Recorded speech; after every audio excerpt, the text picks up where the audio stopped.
नमस्कार फ्रेंड्स, तर आजच्या व्हिडिओमध्ये आपण बघणार आहे खरवस कसं बनवायचं। तर या व्हिडिओमध्ये मी तुम्हाला डिटेलमध्ये माहिती सांगणार आहे की तुम्ही 4 ते 5 दिवसापर्यंत चिकाच्या दुधाचं अगदी परफेक्ट खरवस कसं बनवू शकाल। नेहमी आपण जे व्हिडिओ बघतो त्यामध्ये मोस्टली पहिल्या किंवा दुसऱ्या सांजीच्या दुधापासून खरवस बनवलेलं असते, पण 4 ते 5 दिवसांपर्यंत तुम्ही अगदी छान खरवस बनवून खाऊ शकता।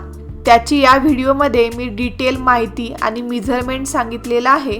चला तर मग व्हिडिओला सुरुवात करूया। तर खरवस बनवण्यासाठी मी इथं 1 लिटर दूध घेतलेलं आहे। हे खरवसाचं दूध आहे किंवा याला चीक पण म्हणतात, जे की म्हशीला किंवा गाईला पिल्लू झाल्यानंतरचं दूध असते। आणि तुम्हाला जर का हे दूध स्टोअर करायचं असेल तर तुम्ही हे फ्रीजरमध्ये एका एअरटाईट डब्यात किंवा प्लास्टिकच्या पिशवीमध्ये पॅक करून ठेवू शकता। आणि जेव्हा तुम्हाला खरवस बनवायचं आहे त्याच्या 2 ते 3 तासाआधी हे फ्रीजरमधून बाहेर काढून घ्यायचं आणि नॉर्मल रूम टेम्परेचरला येऊ द्यायचं आणि त्यानंतर त्याचं खरवस बनवायचं। तर इथं मी 1 पाव गूळ घेतलेला आहे। गूळ तुम्ही तुमच्या चवीनुसार कमी जास्त टाकू शकता। आता आपल्याला हा गूळ दुधामध्ये टाकून घ्यायचा आहे आणि या प्रकारे आपल्याला हाताने हा व्यवस्थित मिक्स करून घ्यायचा आहे। जर का तुम्ही पहिल्या आणि तिसऱ्या दिवसापर्यंतचं दूध घेतलेलं असेल तर तुम्ही साखरही घातली तरी अगदी व्यवस्थित खरवस बनेल, पण जर का त्यानंतर तुम्हाला खरवस बनवायचं असेल तर तुम्हाला गूळच वापरावा लागेल। तुम्ही साखर घातली तर 3ऱ्या ते 4थ्या दिवसाचं खरवस व्यवस्थित होत नाही। तर या दुधामध्ये मी साधं दूध घालणार नाही आहे, कारण म्हशीला पिल्लू झाल्यानंतर हे 4थ्या दिवसाचं दूध आहे। जर का हे आधीच्या पहिल्या, दुसऱ्या किंवा 3ऱ्या दिवसाचं दूध असेल तर यामध्ये साधं दूध घालावं लागते। त्यासाठीचं प्रमाण आता आपण बघू की कोणत्या दिवसाच्या चिकासाठी तुम्हाला किती नॉर्मल म्हणजे साधं दूध घालायला पाहिजे। तर आता आपण पहिल्या ते 3ऱ्या दिवसापर्यंतच्या चिकाच्या दुधामध्ये किती साधं दूध म्हणजेच नॉर्मल दूध घालायला पाहिजे त्याचं प्रमाण बघू। तर पहिल्या दिवसाच्या चिकासाठी आपल्याला 1 लिटरसाठी 2 लिटर दूध घालायचं, किंवा तुम्हाला जास्त घट्ट पाहिजे असेल तर तुम्ही थोडं कमीही घातलं तरी चालते। दुसऱ्या दिवसाच्या चिकासाठी आपल्याला 1 लिटरसाठी 1 लिटर दूध घालायचं आहे आणि 3ऱ्या दिवसासाठी आपल्याला 1 लिटरसाठी अर्धा लिटर दूध घालायचं आहे। आणि महत्त्वाची गोष्ट म्हणजे जर का तुम्ही 3ऱ्या किंवा 4थ्या दिवसाचं खरवस बनवत असाल तर ते तुम्हाला गुळाचंच बनवायचं आहे, साखरेचं बनवायचं नाही। गुळामुळे ते व्यवस्थित बनते। पहिले 1 ते 3 दिवस तुम्ही साखरेचे जरी बनवले तरी चालेल, पण त्यानंतर गुळच घालायचा। 4थ्या आणि 5व्या दिवशी साधं दूध न घालताच आपल्याला खरवस बनवायचं आहे।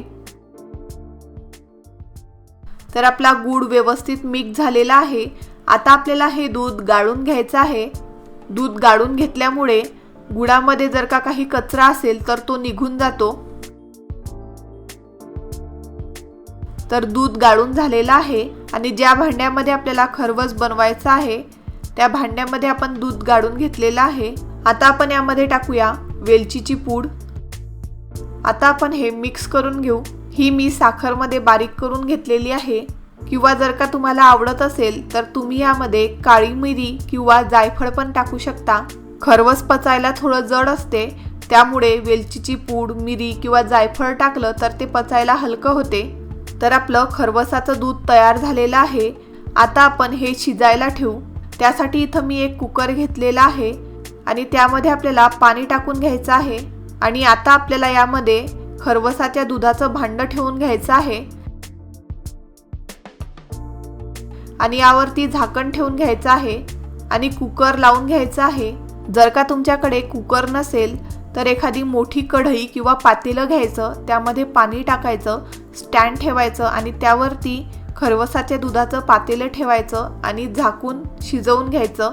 आता आपल्याला मोठ्या गॅसवरती कुकरच्या 3 शिट्या काढून घ्यायच्या आहे। तर कुकरच्या 3 शिट्या झालेल्या आहे। आता आपण कुकर उघडून घेऊ। तुम्ही बघू शकता अगदी 4थ्या दिवसाचं पण खरवस व्यवस्थित सेट झालेलं आहे।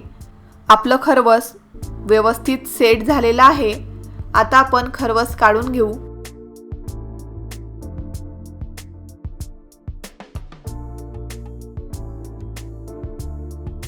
तुम्ही बघू शकता अगदी 4थ्या दिवसाचं पण खरवस खूप छान झालेलं आहे।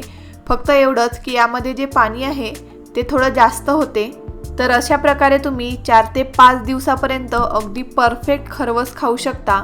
जर तुम्हाला हा व्हिडिओ आवडला असेल तर लाईक करा, शेअर करा, कमेंट करा।